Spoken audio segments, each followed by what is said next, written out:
ఎవరన్నారు? రేవంత్ రెడ్డి ఓల్డ్ సిటీలో మీరు పోటీ చేయాలని రేవంత్ రెడ్డికి అక్బర్ ఆఫర్ ఇచ్చింది. ఈ ఆఫర్లను ఎలా చూస్తారు? ఇప్పుడు అంకుల్ పోయి అన్నకు వచ్చింది వచ్చి లెక్క. ఇంతకుముందు కేసు అందరికి అంకుల్ అంకుల్ అని పోయింది కదా, ఇప్పుడు అన్నదమ్ముడ సంబంధం వచ్చింది.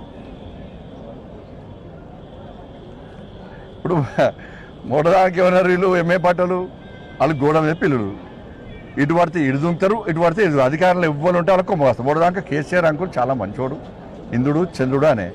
ఇప్పుడు వీరికి తింటే కేసీఆర్ తిడతారు ఇప్పుడు. ఇక మరి వీళ్ళు నెక్స్ట్ కాంగ్రెస్ పార్టీ పరిస్థితి అది కదే. అంతకుముందు కాంగ్రెస్ పార్టీ తిట్టే బీఆర్ఎస్ కూడా ఎక్కిర్రు, బీఆర్ఎస్ గడిలోకి పోయారు.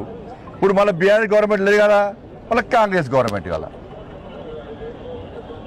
మరి అప్పుడు అక్బరుద్దీన్ వచ్చి ఏమనాలి? ఎస్, నా ఓల్డ్ సిటీని న్యూ సిటీగా మారుస్తా అంటే నేను దేనికైనా సిద్ధం అన్నాడు. నా హాస్పిటల్ బాగా నడవాలి, నా వ్యాపారాలు మంచిగా జరగాలి, నేను చేసే కబ్జాలు బాగుండాలి, ఊర్స్లో కూడా ట్యాక్సులు కట్టద్దు, ట్యాక్సులు కట్టే ఆఫీసర్లు వస్తే కొట్టాలి, కొట్టిన ఎవరు కేసు పెట్టద్దు. 15 నిమిషాలు సమయం ఇస్తే హిందువులను నరికి చంపుతా అన్నటువంటి వ్యక్తిని తీసుకొచ్చి కొడంగల్లో పోటీ చేయిస్తా అంటే గెలుపు మీద అనేది చాలా దమ్ముంటే ఏమని చెప్పు.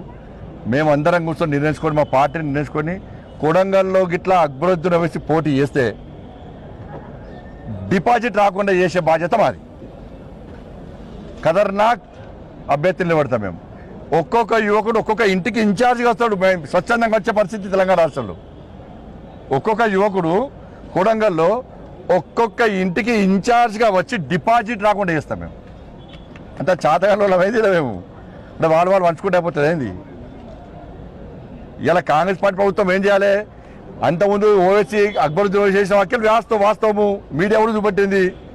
ఆ కేసును ఆధారాలు సమర్పించకుండా బీఆర్ఎస్ పార్టీ కేసును నిర్వహణ చేసింది, కాంగ్రెస్ పార్టీ నిర్వహించింది. మరి వాళ్ళు ఏం చేయాలి? ఎందుకు మాట్లాడినావు? 10 నిమిషాలు సమయం ఇస్తే నాకు చెప్తాను, ఇంకోసారి మాట్లాడితే బిడ్డ ఖబర్దార్ అని అసెంబ్లీ వేదికకు వార్నింగ్ ఇవ్వాలి. అంటే మీరు మాట్లాడడం మేము పట్టించుకోమన్నట.